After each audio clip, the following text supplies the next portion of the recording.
Well, no sooner have we just got ourselves back home. We've got all of our equipment out of the field there after running the pea harvest. Very successful harvest it was. Yeah, we just got ourselves home all sorted, ready to chill out for the evening, just about to get some food on. And I've just had a phone call from Mike, my neighbouring farmer up there on the hill with the big farm. He has very politely asked, because he's running a couple of sets of hands short, of a couple of grain cart drivers. He's, I mean, it's just turned 5:30 at night, and he's got 181 acres of wheat to harvest. Mike grows wheat for the durum wheat for the pasta industry, sells it to make pasta, obviously. And he's kind of like rushing around a bit because he's just had a phone call from his grain buyers asking if there's any chance he can get one of his fields done so they can come tomorrow and pick up the grain because they're running a bit short, believe it or not. So yeah, a couple of pairs of hands we have, me and Clara. We're going to go and give him a hand for the next few hours. It's a beautiful evening. The conditions are absolutely perfect, to be honest. So can't say no. Now, obviously, Mike is the wonderful man who looked after our farm for the during the transition of the old farmer moving out and us moving in. He looked after the land. He topped up the lime and the fertiliser and whatnot and kept the ground as good as it could be, which was very, very kind of him. It's obviously taken him quite a lot of time to sort that. So I'm very appreciative. So the least I can do, the least we can do is go and help him out for a few hours, running grain cart for him. Now this is tomorrow's job. On the left and the right, we have got our lentils and canola to get out of the ground here. Now I'm hoping to be able to get all this done tomorrow in one day, with us having to, I know it's not too much of a big job, but bringing the harvester down the hill, getting all the equipment down here, I'd like to try and get that done in one go, so we can get one field done, then just cross over the lane and get this one harvested as well. So tomorrow is likely to be a particularly busy day for me and Clara.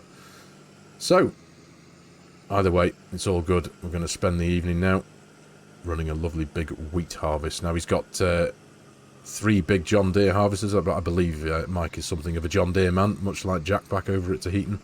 He's got quite a lot of green equipment on his farm, I believe. But there's himself, there's his wife Sarah, and his son John. They are all going to be running the combines.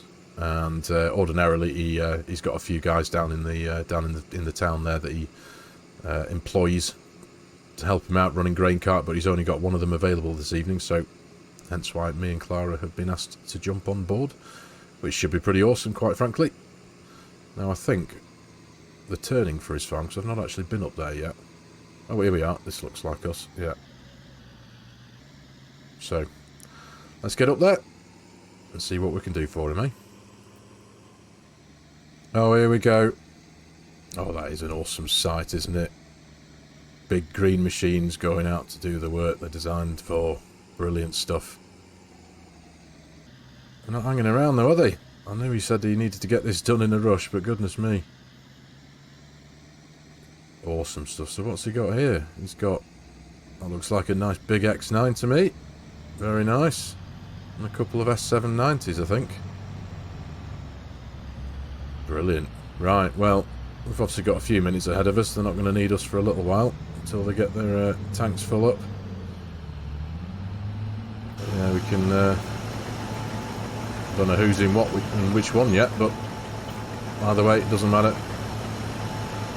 Looks like he's following up behind with the X9 there. That's pretty cool. What an awesome sight. I'll never tire of this, I really won't. Forgive me talking over the noise. They are big machines, noisy things, these things. Right. Come on, Clara, love. Let's get ourselves hooked up, although I think he's already got stuff hooked up over there. I can see 3 tractors with some grain trailers hooked up. I've not actually been up here yet, though, eh? I'd love to take my time and oogle around what he's got, but I think we shall just park up here out the way. There we go, that'll do for now. I do like that pickup truck. Very nice. Oh, hello. That's one of the new ones, I think, isn't it? 9620R, that's a lovely thing. Anyway, no time for this. Suppose we can pick what we want, can't we? I think me and Clara will run with these 8Rs for now. 410s, very nice, very nice. I'll have the green one, Clara can have the blue one. I think someone is coming to pick up the third one at some point soon. So, let's get helping out these neighbours, eh?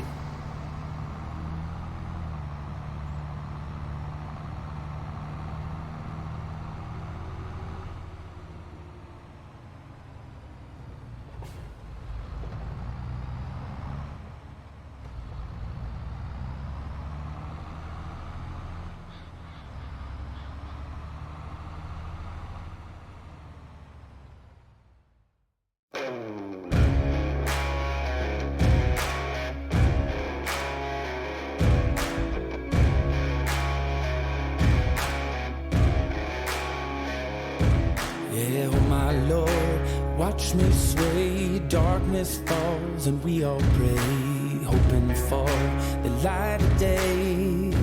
Down to the river I have held the devil's hand, felt the weight of my own sin, burdened by the heart of man.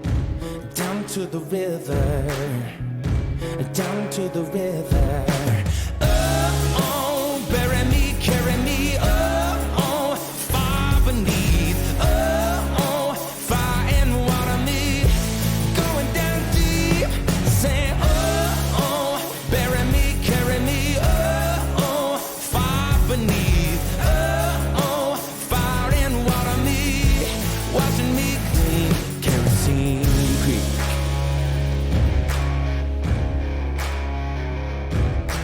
Mama taught me how to live, Daddy taught me how to give.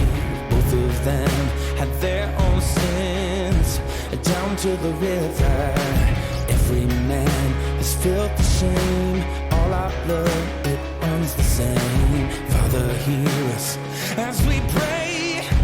Down to the river, down to the river.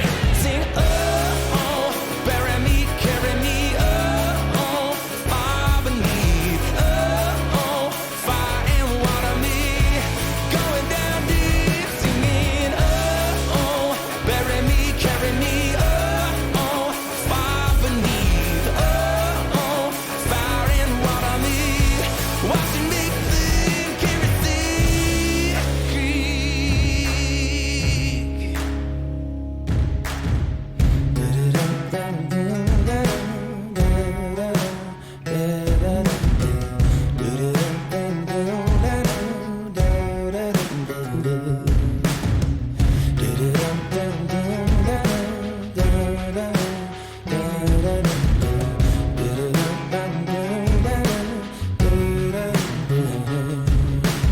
Oh, oh, bury me, carry me, oh, oh, far beneath, oh, oh, fire and water me, going down deep, sing, oh, oh, bury me, carry me, oh, oh, far beneath, oh, oh, fire and water me, watching me clean, kerosene creek, yeah.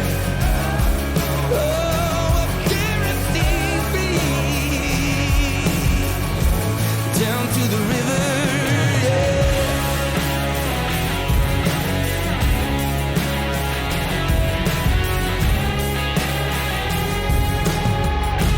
Down to the river.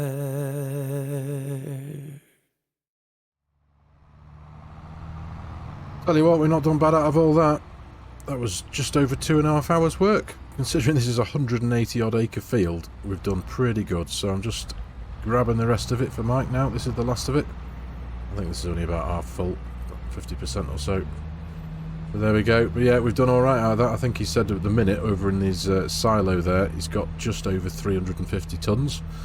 So the grain buyers, he has kept them happy. Getting it all done for them for tomorrow. They're going to come and pick it all up and get it all turned into some pasta, I believe. But yeah, but just look at that. You just can't beat an evening harvest on a day like this. Do you know what? I can jump out of the cab for now, can't I? Just let that be. What a view. You couldn't paint a more picturesque view, could you? It's absolutely gorgeous. I do love it up here. I really, really do. So, anyway, let's see how this is doing. Not too far off now.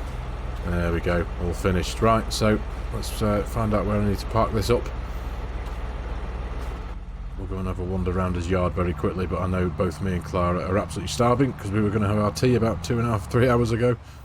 So we'll have a quick look around at his kit, the bits that we haven't seen already anyway. And then we're going to get home for the night.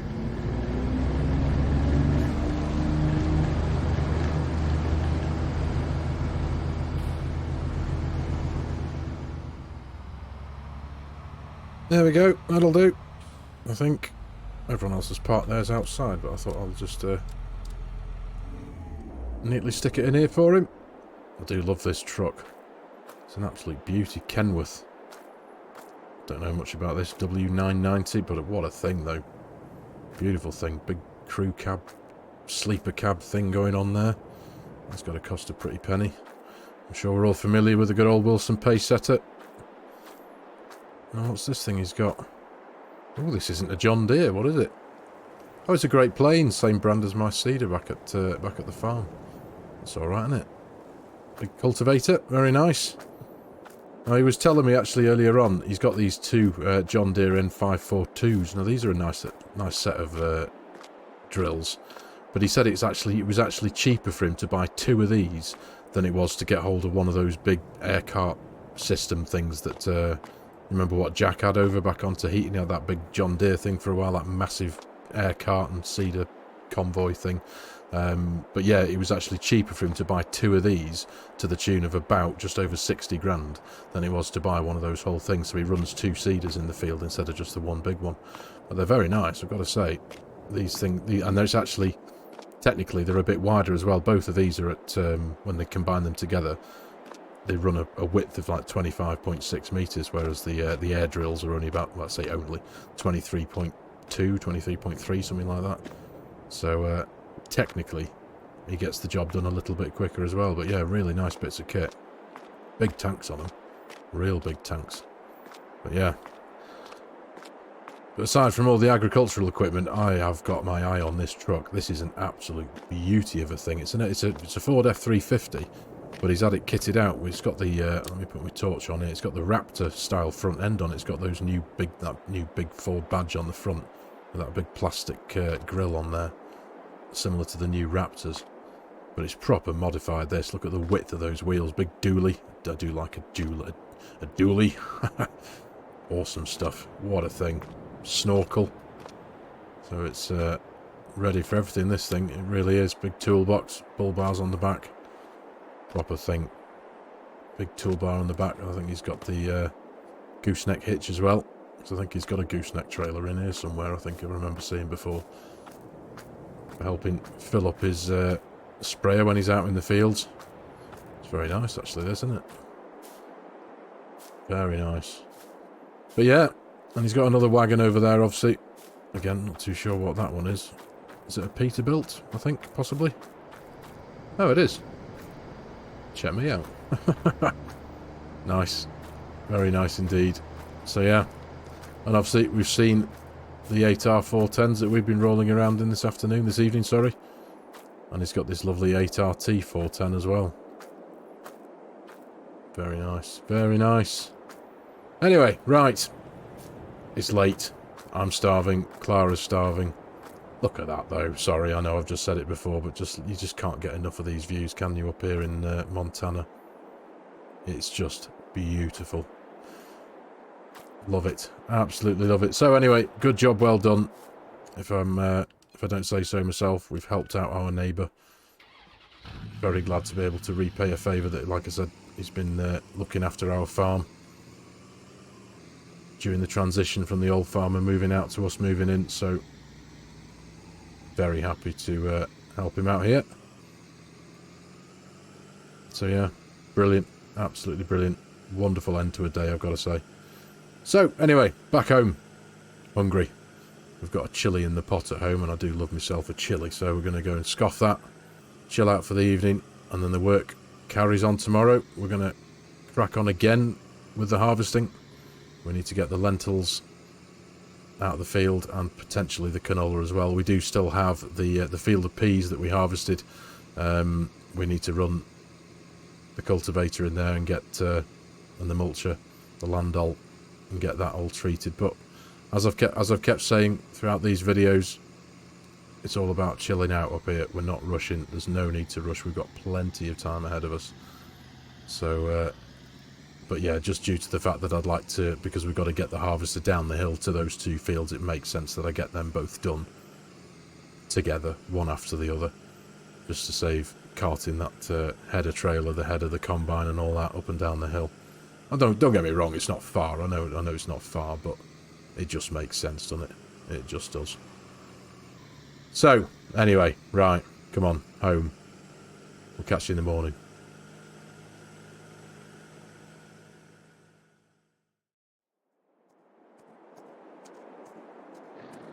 Well, good morning. Just out on Odin here now, just checking on my cattle, as I like to do every morning. They're starting to spread themselves out a bit now, finding their feet. They do seem to like these little valleys, though, that we've got out on the pasture. Morning, love. Yeah. These guys and gals are looking very healthy. Grass-fed Angus beef, what can I say? Naturally fed. Organic, I suppose you can call it that. But yeah, they're all doing alright. Seem happy enough. Hello, mate.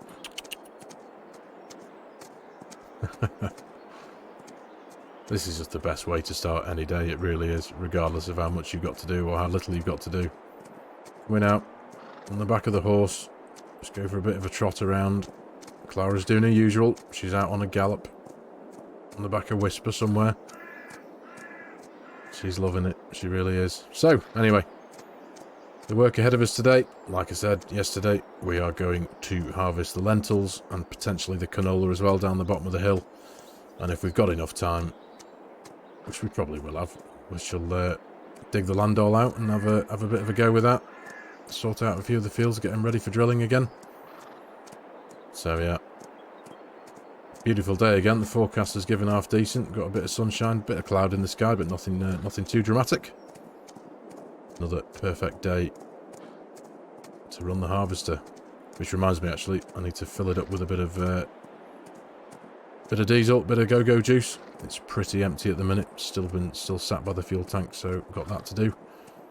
I'll have to wait for Clara to get back. I'm going to run the harvester today on this one. Clara's going to run grain cart.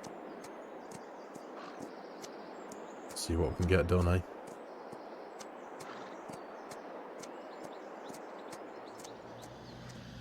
Right, first thing I'm going to do is hook up this header trailer and get that down to the down the hill.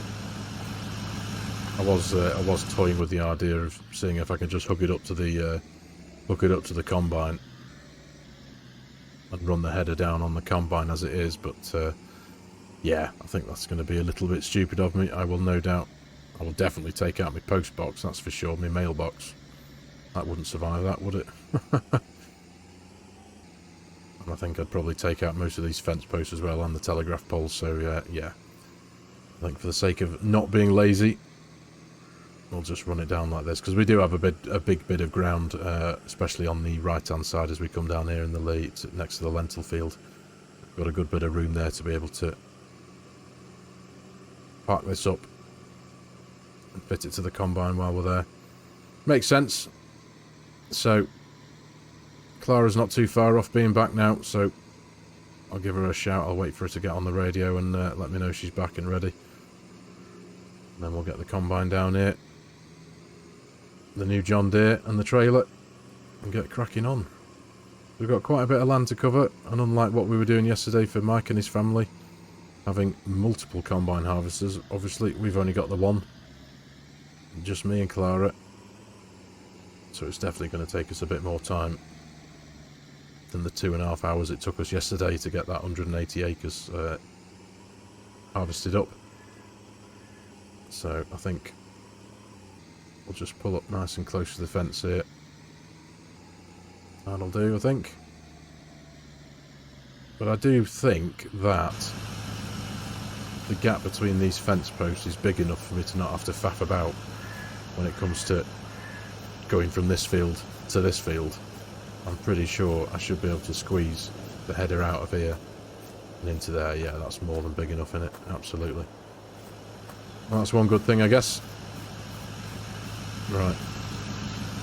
So, let's disconnect that. There we go. Nicely done. And when these two fields are done, we will give that combine and the header a really good clean off. Because that'll be a few months downtime ahead of it then. Right. Let's go see where Clara's up to. And get cracking on. Right, I'll just get this all set up for Clara there. She's not got much to do when she gets back from the horsey ride. We'll get this thing filled up. So the lentils, we've got about 98 acres to harvest, and the canola is just over 90. So technically, we've got a little bit more land than what we did yesterday with Mike and his family. Theirs was about 181. Ours is about 188 collectively across those two fields. So we've got a bit of work to do. And I've got a good few minutes of standing here waiting for this thing to drink up. So, let's get cracking.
Right, here we are, the last little strip now.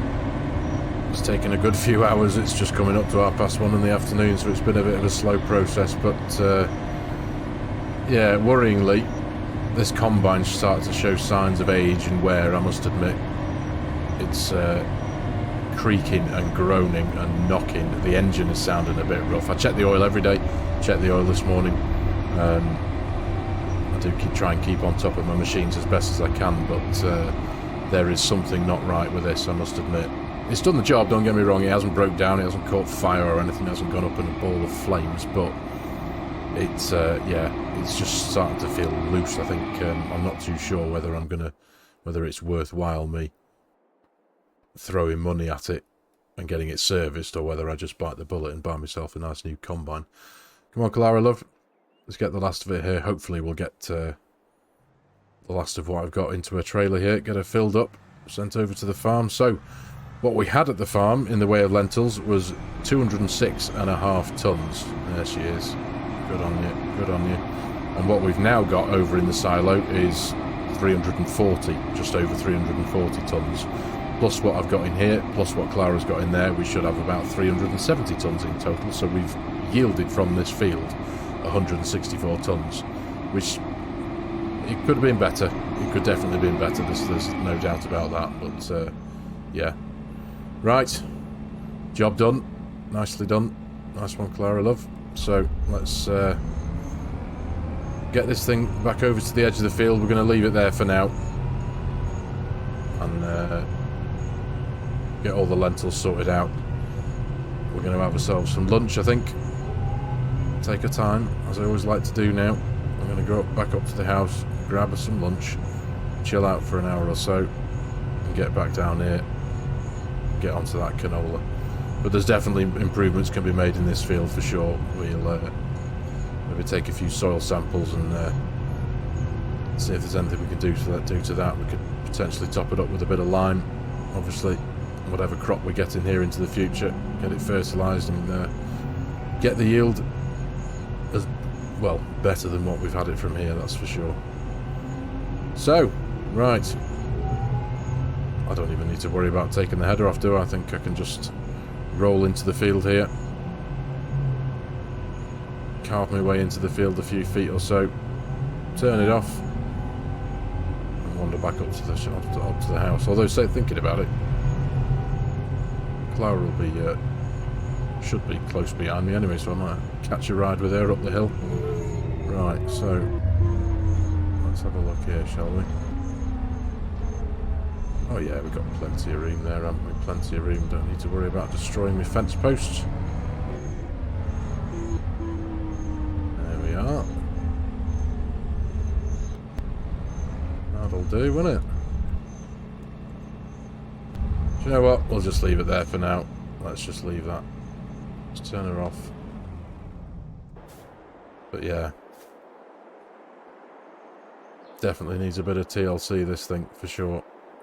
It's got a few hundred work hours on it, obviously. It has been. It's had a hard life already. It's in good nick, obviously. As we know, it runs, it works, it does what a harvester needs to do, but yeah.